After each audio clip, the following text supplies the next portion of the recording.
Hi, I'm John Robert Sutton. I travel the globe searching for unique foods that have been shared by generations of families, culture, and tradition. I will connect you to the stories behind well-sourced food and the people and places who make it happen. Welcome to Truth in Food. And today I am very honored to have Monica Laguna. Hi. Hi, how are you? I'm very honored to be here. I'm good, thank you. I'm very excited. And you're with? I am with Chago Tortas Ahogadas. Okay. The first international torta ahogada from Guadalajara to LA. And this is exciting. You know, I was at an event down in San Juan Capistrano, a big food event with many restaurants and wines. And I happened to go to your booth. And when I bit into this torta, it blew me away.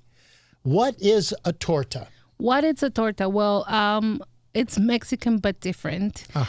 People know the culture of Mexican food as tacos or burritos. We limited our heads to, let's have Mexican food. So we have mole, we have different type. Yes. But this is a sandwich. Yes.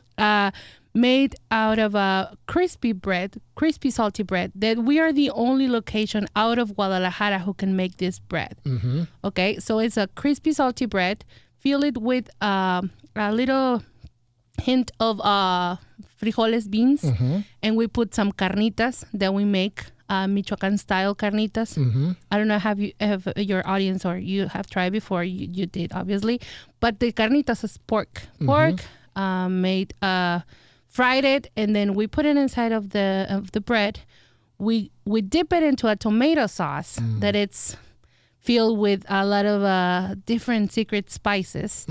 We take it out, and then we put some pickled onion and a spicy salsa picante on top. So that's our main dish that it calls torta ahogada, that born in Guadalajara many decades ago. And so if you're in Guadalajara, Mexico, you would know this. Of course. So this is what's important, is here in Los Angeles, we have a French dip sandwich from Felipe's that's very famous. This is the version in Guadalajara of what that French dip sandwich is, but it is the torta. Exactly. With dipped in tomato sauce. Exactly. It's a delicious dish. I guess if you going to Guadalajara, in every corner you're gonna see some vendor selling that dish because it's so popular. It's so good. It's like for California, South California, it's like In and Out. Yes. Some people compare us like that in a blog, and I was reading it. I feel so proud about it because it's a huge, comparison. Is that how you call it? It's a huge way to say it. It's so delicious. It's so traditional because we're the perfect explanation of the tradition between different culture of Mexico. I don't know if I saying it right. You are.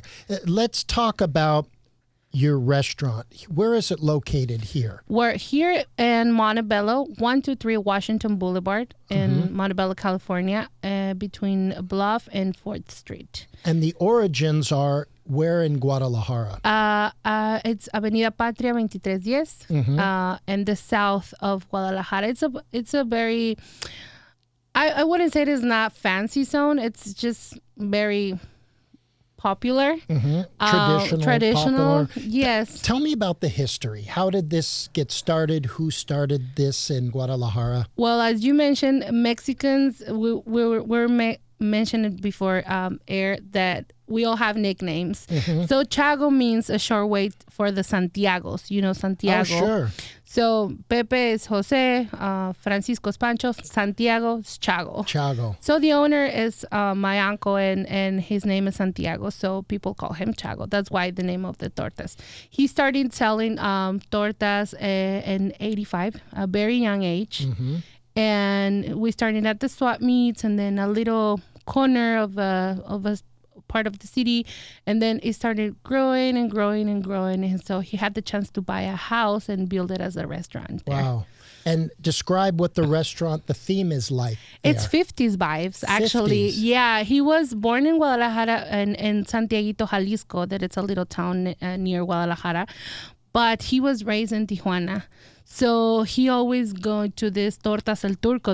They're very famous in Tijuana with this 50s vibes. Wow. And he was growing up with all the American culture. So he was very fascinating with that, with the movies, with the diner aspects the of... dice in the window, yes, the 50s the cars. Rocola. Cool.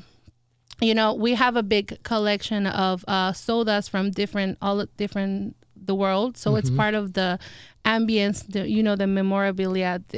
It's so cool. I mean, just to sit and to eat a torta, but look and be surrounded by posters, by pictures of famous people who were there, or different stuff from the past. It's amazing. I think you guys would like it. Cool. Now, Santiago, that Chago is the nickname from Santiago. And Santiago in English, is that Thomas? It's James. James, okay. The apostle. James Yes. the apostle, because, that's right. James, because Santiago de Compostela in Spain. Exactly. Got it. So now, building the restaurant here, when did this happen? When it came from Mexico to here? Well, he got married 15 years ago, and he told his wife, you know what? We have a well restaurant in Guadalajara. We are very settled. We have good clients. We're good here. But I want to do the crossover. Are you willing to? He took his wife in a truck, and they came here and they started in East LA. Wow. At Garfield Street, 6439 Garfield Street. I still remember the address. It was a small restaurant, but it took him like 7 or 8 months to open it, because the city asks you so much things. And here's the question about this is, my uncle has no how do you say, he all his life he was dedicated to Tortas Ahogadas, so he has no knowledge, zero knowledge on paperwork and how to deal with this, the with that, laws and the health department. exactly. Yes. So when you come to the States and you see that there's ABC for the health department, and you have to fill all these applications and all this and that, it was so hard for him. But thanks to God, he had the chance to open it, and we stayed there for 5 years. And then we opened another location in Santana. But here's the thing. Santana, it's the Mexican people who live in Santana is like the second or third generation. Got it. So in East LA, it was a total success because it's first generation. You see a lot of people missing a little piece of home. Exactly. Exactly. And that's our goal. If you're Mexican and you cannot go to Mexico to have a torta ahogada as your hometown, like how they cook there. So you came to a restaurant and you feel like home. Yes. And Santana was a bit harder. And besides, we have a competition there who they will sell the tortas for $5, and our tortas are like $8.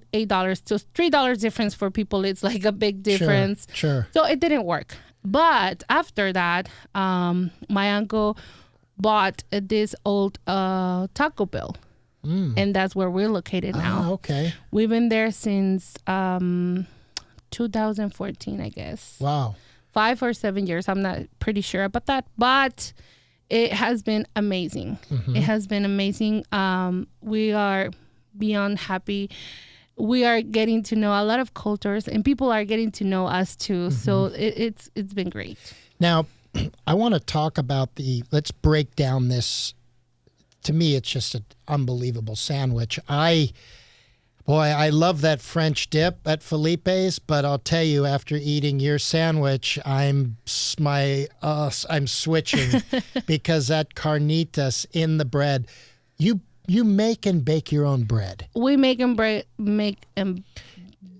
How do you say it again? Make and bake the bread. And I'll tell you, this bread, it's unique because how is it so hard on the outside, but yet so soft on the inside? And it's not sweet. It has a little bit of saltiness, which is so unique. It's it's a very different technique from Guadalajara, and it has to be with the weather, I guess. It's made out of a brick oven, so it's not like a conventional oven. I see. So that makes a lot of difference. Okay. By besides our baker he's an expert doing that. I guess it's a recipe from. In Guadalajara, they say they come from France. Okay. Because the name of the bread is birote. So the baker, his name was Birot. So people always in Guadalajara, let's go to the Birot. But they call it the birote because of the last name of the guy. So it's delicious.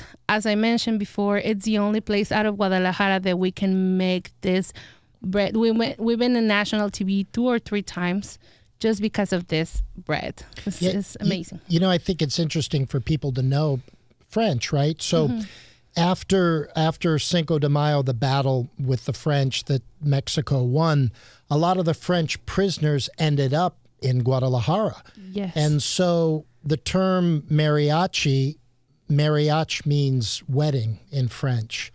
And so when people wanted music played at the weddings, they would hire the mariachis. Oh, wow. And initially, a lot of those were French soldiers, prisoners that knew how to play music, the uniforms coming from the French-style military uniforms, and that came back in the day, mariachis. Wow, that's amazing. I didn't know that. And what's unique is to hear the French bread, the birote. It's a word, correct, in Guadalajara? Yeah, well, it's a last name. The last name. But the word is birote. Birote. For the bread, yes. You have to call them birote. Birote. So if you go to a bakery, and you say, "Oh, give me 10 birotes," they will give you 10 breads. and so this That's is special bread. Special bread. Yeah. And you got to realize how many places bake their own bread for their sandwiches in Los Angeles. Very few. And you don't sell the bread to anybody. It's only made. No one can have access unless they buy this. Exactly. It's if I wanted to buy to sell the birote, I have to sell it like $4 a piece because it's very, artisanal. How do you say it? Like artisanal. Artisanal. Yes. Only there. And we don't have that much capacity. Like sure. we're not a bakery. Yes. We're a restaurant. So you need to go and have the whole experience, and the torta is always accompanied with the hard-shell taco. It's like the French and the burger and the fries. Interesting. So it's oh my god, it's totally worth it. Now the sauce, it's tomato base sauce, and it's smothered on this sandwich. I think people should realize that tomatoes are actually from Latin America. Christopher Columbus saw them and was given tomatoes as a gift. It's written on his 4th voyage in his journals. So the tomato was actually the first known tomato sauce. The Aztecs were making it. In the Mayas were making it in the peninsula. So there's a long history of tomatoes in Latin America. Of course, we use this the tomato, the red tomato. It has to be. Not I don't know, it has a name, but I totally forgot about the name, but it's not we called one tomato the tomate bola, que is the round one that it's there. But the other one, I guess, oh my God, I don't want to lie about it, but it's in a special tomato. And as you just mentioned something that I wanted to say in the beginning and I just confused, but the torta ahogada is the right representation of decolonization. Because the tomato is from Latin America, the Chile, but the bread is from Europe. I guess we have different types of meats, and one is the beef, and I guess the beef is from Europe as well. So we are the truly representation of the colonization, the how do you say in English? The merging of culture and cuisine. Exactly. So that's why it's very important. And I think people should realize, too, that Guadalajara is a very old city. I mean, it was founded, I think, in about 1520, around this time. I mean, it's a very old, very prestigious city in Mexico. Actually, it was considered the capital at the beginning. It was called the Nueva Galicia. Oh, okay. So Guadalajara, it was like Mexico City right now. And back in the days, Guadalajara was that much important. So you would see it. If you go to Google and you search about old Guadalajara, you will see like all dressed people. Like it was a lot of commerce there, so people would do a lot of business in Guadalajara, and it's such a thoroughly worth it city to visit. And I mean, Guadalajara has very famous people. Recently, the famous filmmakers from Guadalajara. Guillermo del Toro. That's won many Oscars, and he really is somebody going back down to Guadalajara and doing so many great things with young filmmakers. Exactly. So Guadalajara has a tremendous history of music and film and fashion and tortas. And food. We were, I just want to think that Guadalajara is so representative of Mexico, because you have 1 hour from Guadalajara, Tequila City, where it's the tequila coming from. Yes. You have the mariachi, what Mexico musician represents, Very you know. famous. You have the ballet folklorico, you know, the dancers. You have the food. We have so many good chefs in Guadalajara. We have Francisco Urano. We have oh my God, I cannot even mention it right now, but we have very talented chefs that are representing us around the world. So it's amazing. And also molcajete. Molcajete. So explain what molcajete is. Well, molcajete, it's a rock. And you can build a salsa inside of that rock. I'm not sure if it's a volcanic rock or it has to be like this. A stone. A kind stone. Of, yes. And you put the ingredients like tomato, chile, and garlic and salsa, and salt, and then you start to grind it all up. Yes. Now, getting back to the sandwich here, the tomato sauce that's on there, it's really more of a liquid, but with spices in there and different flavors and tastes. And it has to be warm. Yes. One of the things that we are different from other tortas ahogadas is that we started to put it warm, because if you want to try food like the tomato-based salsa, it has to it make itself another flavor. It is. I mean, it's just a magical taste. The first time I bit into it, you initially the toughness, but then your teeth immediately sink in and you hit that flavor.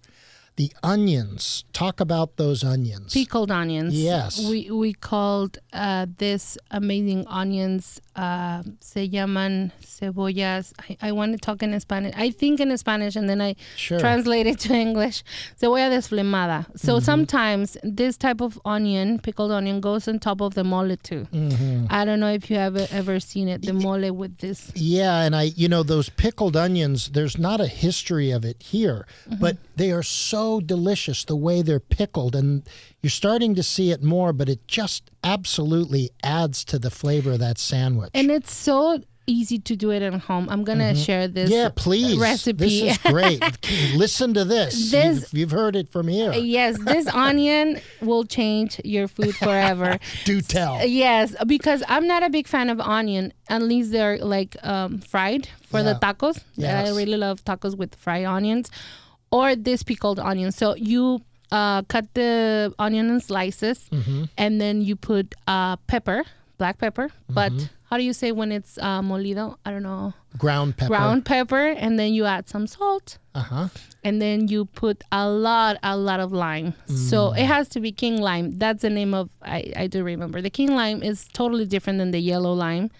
The king lime is, I guess, is from Mexico. Absolutely, because you could only get a good limonada down there. Mineral. I love that. It's delicious. You can't get that up here. Okay, back to the pickled Bad luck, onions. guys. Sorry. Yeah. But with the pickled onions, if you go to the market, any market, ask for the king lime, and you put the king lime on top of the onions, and you let them, get a little bit soggy for pretty much 10 minutes, and then you added that to your food, and it's delicious. It is so delicious, and it really goes a long way.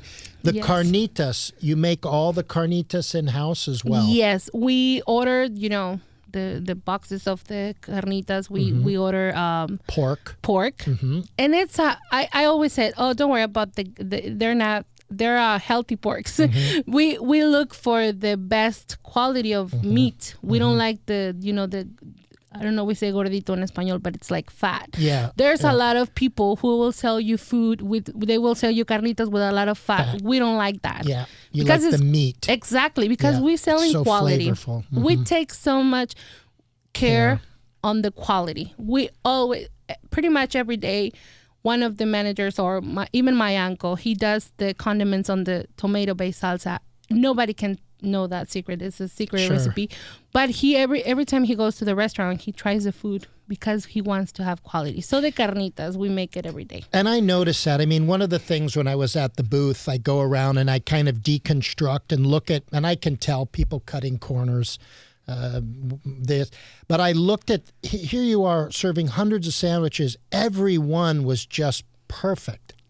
Everyone had the fat shaved off. The sauce was perfectly put on. The bread was, everything was just fantastic. And I'm like, I've got to have you talk about this. Thank you. No, I really, we are so in love with the product. I mean, before you do a business, you have to believe in your product and you have to be proud of your product. Otherwise, don't do it. Don't fake people.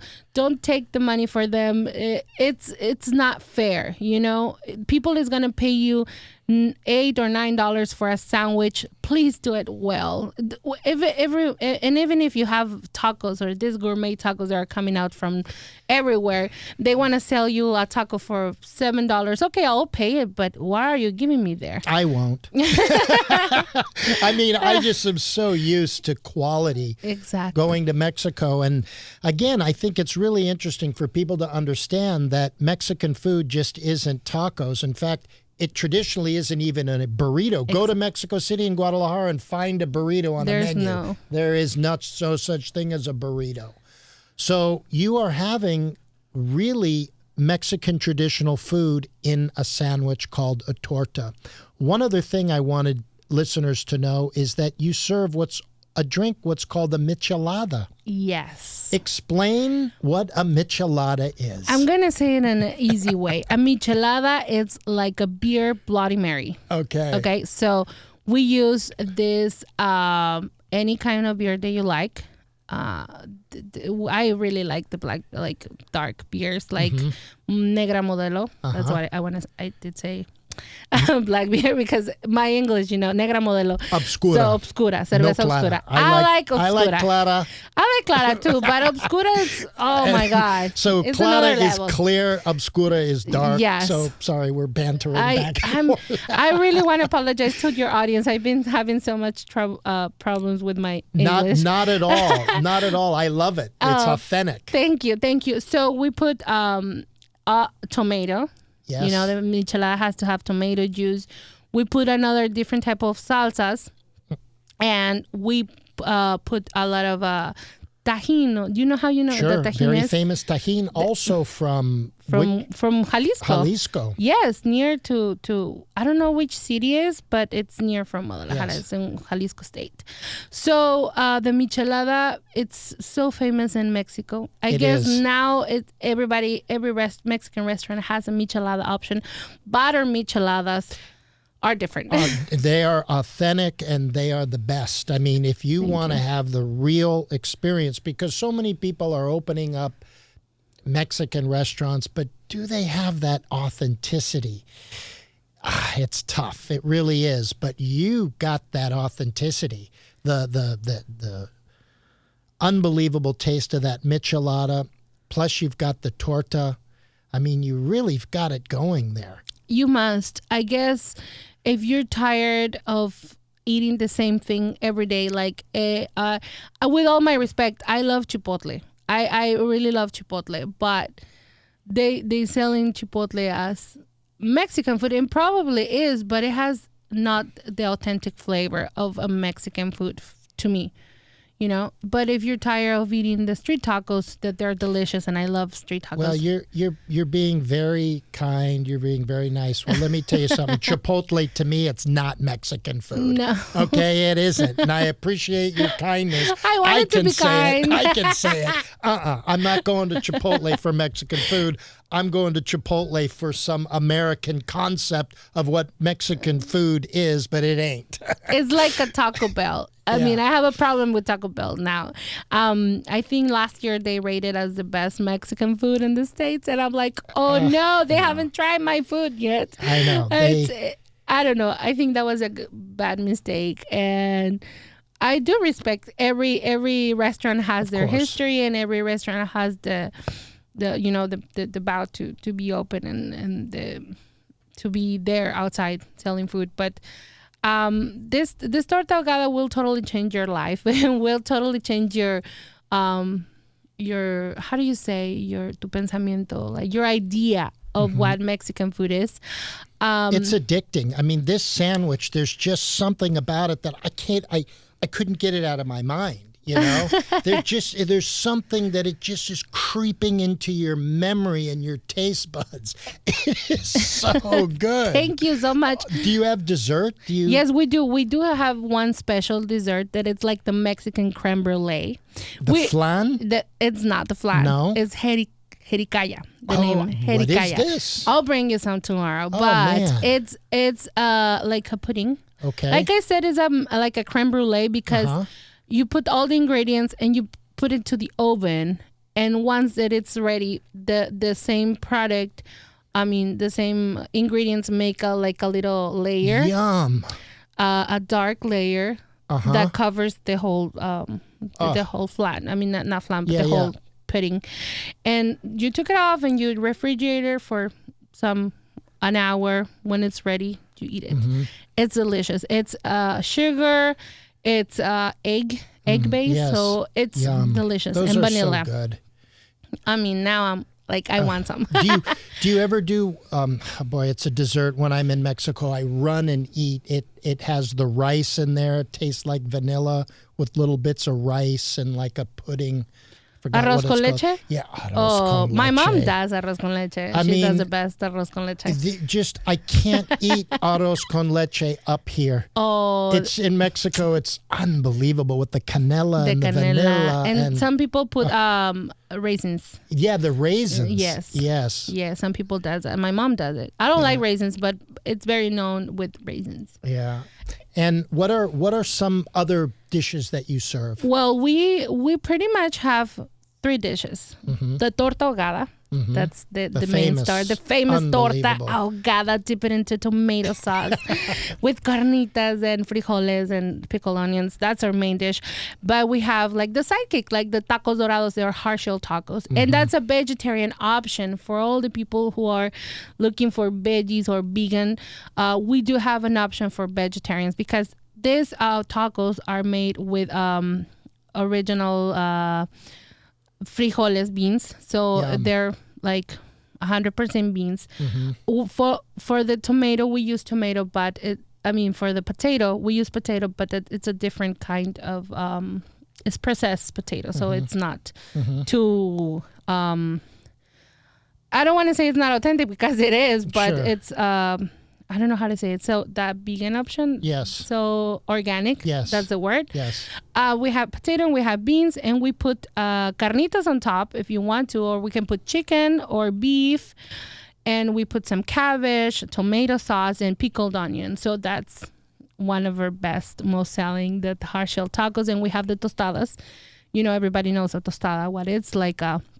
It's a fried tortilla with beans, and we put any carnitas, any type of meat that you like, or we have cueritos that it's, I don't know how to say. Have you ever tried cueritos before? No.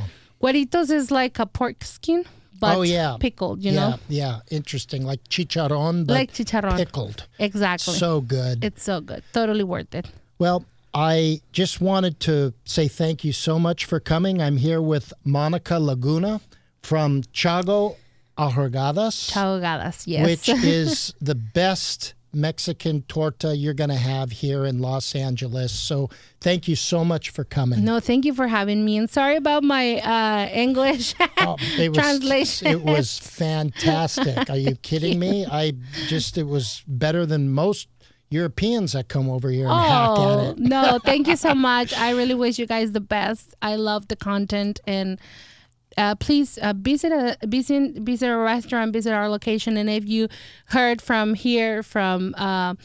this amazing platform, you get a drink on us. Oh, that's incredible. Remember that, everybody. Yes. So thank you for joining me today on Truth in Food. I'm your host, John Robert Sutton.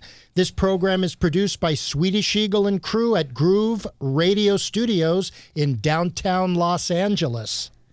For more information about this program, please visit my website at suttonselects.com. or follow me on social media at Sutton Selects.